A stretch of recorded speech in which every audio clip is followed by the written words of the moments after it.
প্রকাশ হয়েছে বলিউড তারকা দীপিকা পাড়ুকোনের হলিউডে প্রথম ছবি এক্সএক্সএক্স এর টিজার। যারা হলিউডে দীপিকার অভিষেক দেখার জন্য মুখিয়ে ছিলেন তাদের যেন চমকে দিলেন ওম শান্তি ওমের তারকা।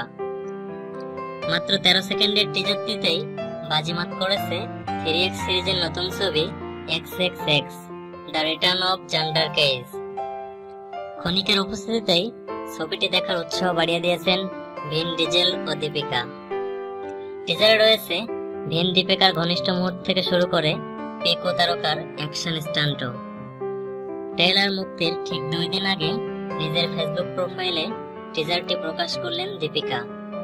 ফিল্মে তার বিপরীতে অভিনয় করা ভিন ডিজেলের 49তম জন্মদিনেই টিজার প্রকাশ করেন তিনি। এই ছবি দিয়ে হলিউডে নিজের শক্ত অবস্থান তৈরি করে নেবেন বলিউড সুপারস্টার দীপিকা।